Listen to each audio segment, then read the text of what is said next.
नाज़रीन ॿी अहम ख़बर अवांखे ठटे मां ॾींदासीं, जिते कोहिस्तानी इलाइक़े झंपीर वेझो मीटिंग रेलवे स्टेशन भरिसां कोयले जी खाण ओचितो रही पई आहे, जॾहिं त रेस्क्यू ऑपरेशन मुकमल कयो वियो आहे।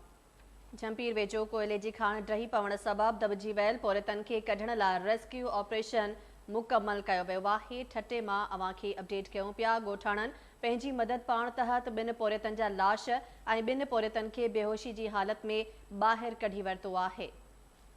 इन वक़्तु रेस्क्यू जो अमल ख़त्म कयो वियो आहे। ड्रही पयल खाण में 10 खां 12 पोरित कमु कंदा हुआ, पर वाक़े वक़्तु 4 पोरित कमु करे रहिया हुआ। इलाइक़े वासियुनि जो चवणु आहे।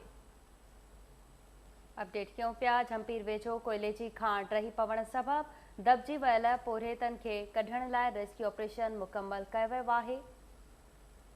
ॻोठाणनि पंहिंजी मदद पाण तहत ॿिनि पोरितनि जा लाश ऐं ॿिनि पोरितनि खे बेहोशी जी हालत में ॿाहिरि कढी वरितो आहे।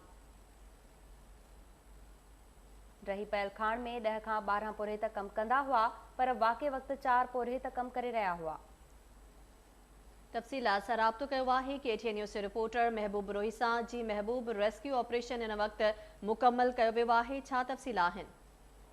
जी बिल्कुल, थोड़ी देर अॻु में झंपीर जे वेझो मीटिंग रेलवे स्टेशन भरिसां कोहिस्तानी इलाइक़े में कोयले जी खाण दॿिजी वञण जे करे जेके में 4 पोरित दॿिजी विया, उनजी हाणे जेका इमदादी कार्रवाई मुकमल कई वयूं आहिनि। तस्दीक थी वई आहे त 2 पोरित जेके आहिनि उनमें दॿिजी फोत थिया, जिन जी सुञाणप महबूब अली पठान ऐं गुल वाहिद पठान तौरु कई वई आहे, जिन जो तल्क सवात वारे इलाइक़े सां आहे।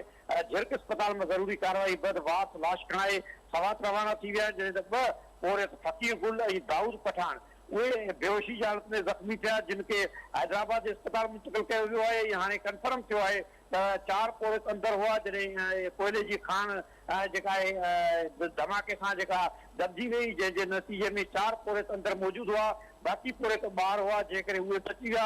2 पोरित फोत ऐं 2 ज़ख़्मी थिया। इन्हनि खे 2 पोरितनि खे फोतियुनि जा लाश वासन हवाले कया विया आहिनि।